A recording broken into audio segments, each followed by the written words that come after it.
The leather strip. "Benjamin, did you hear the news?" asked Eli the next morning. "They've locked Jesus up. Everyone says that Judas Iscariot got a bunch of money to betray him." Benjamin gasped. He had told Judas about the bribe. Maybe this was his fault. He said goodbye to Eli and wandered through the city. What could he do? Was there any way to help? Sounds of shouting made him stop, and he turned to see an angry crowd. "Jesus deserved that beating," snarled an old man. "That heretic claims to be the Son of God." "He should have been stoned," yelled another, shaking his fist. "What's going on?" asked Benjamin. "Did they hurt Jesus?" "What do you know about this Jesus?" demanded an old man. They all turned and stared at Benjamin with angry eyes. Nothing," he stammered. His gaze dropped to the ground when he noticed a small strip of leather. He picked it up. It was from the whips used by the soldiers. It was wet with blood. He tucked it in his tunic and slipped away. Why would anyone beat Jesus?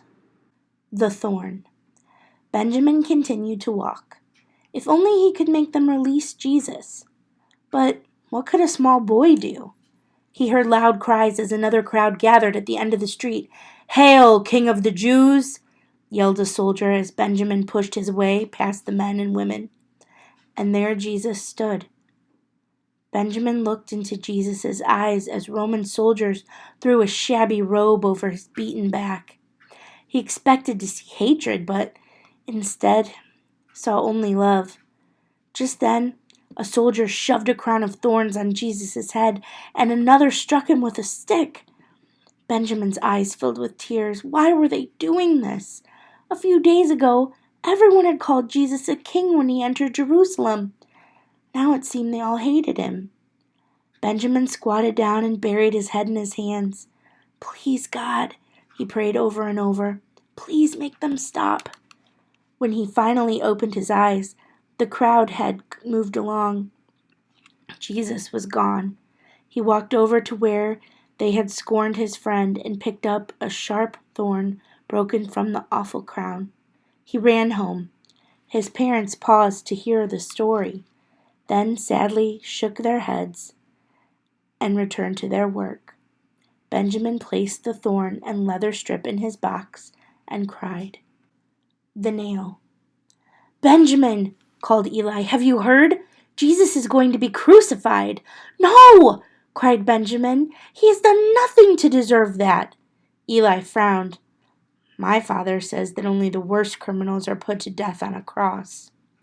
Benjamin went inside and sat in a dark corner of his house. He did not want to talk or even think about this sad news.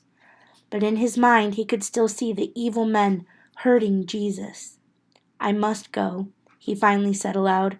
"If this is partly my fault, I can at least be there. I can pray for him." "Where are you going?" asked his mother as she opened the door. "To help a friend," he said. She nodded and touched his cheek. As Benjamin climbed the hill, he found a large spike. It was like those used by Romans to nail criminals to crosses. He tucked it in his tunic and continued on. 3 crosses stood at the top, but he could not force his eyes to look upon his friend. He noticed a small group of people apart from the larger crowd. He knew they were Jesus' dearest friends. He sat near them and bowed to pray, but the only words that came were, "I'm sorry, God. I'm so sorry." The die and the spear. Benjamin watched as soldiers gambled for Jesus' clothes.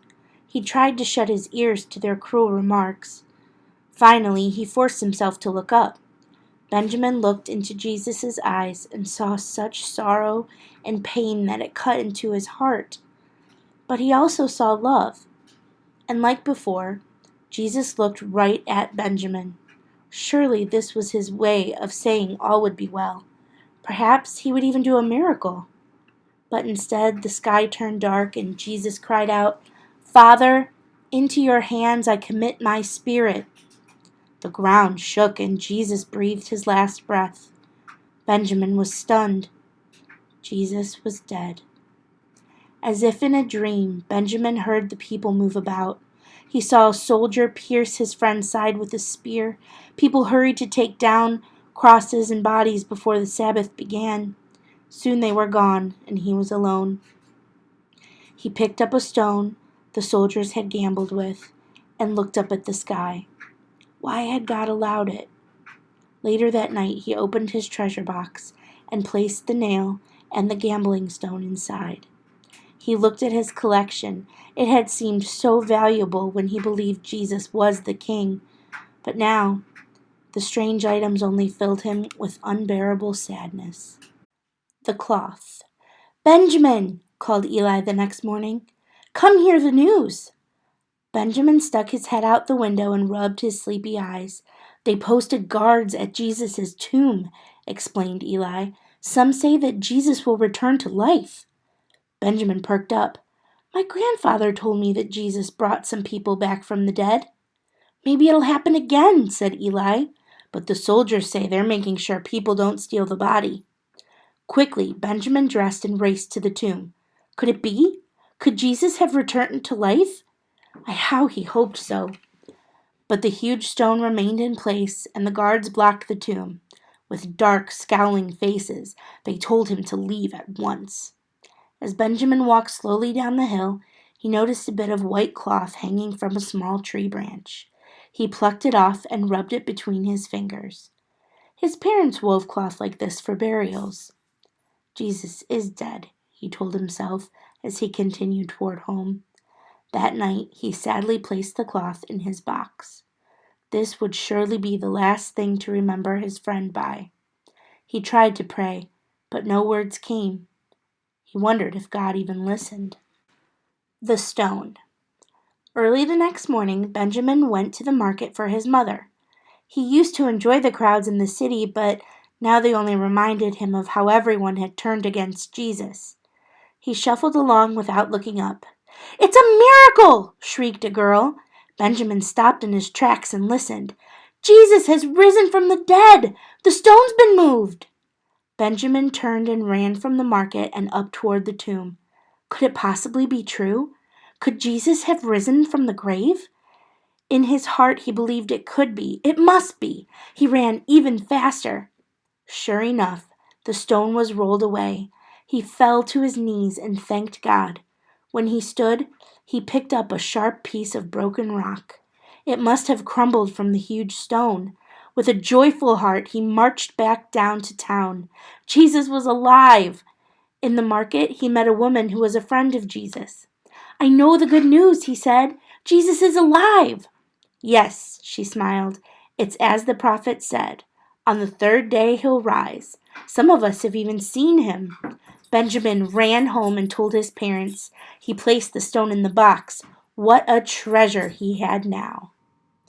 He is risen. During the next few days, Benjamin and Eli listened as the disciples shared about how Jesus had appeared to them in various places.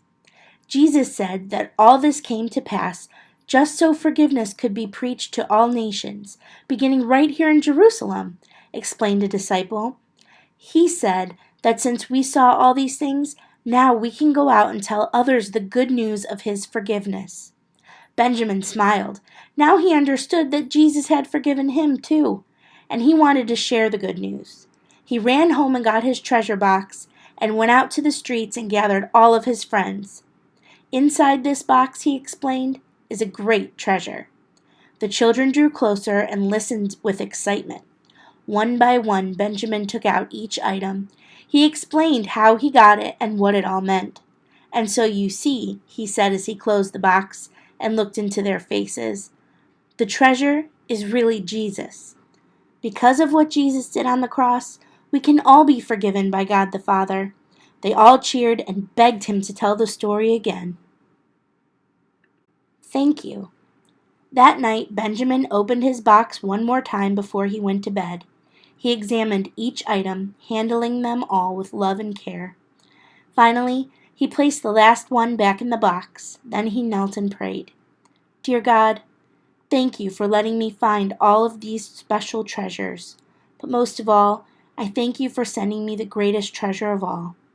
Thank you for sending Jesus, and help me to be a good servant for Jesus. Help me to tell everyone I know about the good news. Amen. So that's the story of Easter, boys and girls, the story of Benjamin's box. I hope that you'd enjoyed it, and I hope that you learned this story so that you can share this good news with other people. Know that I miss you, and I can't wait to see you and talk to you soon. Have a great day, everybody.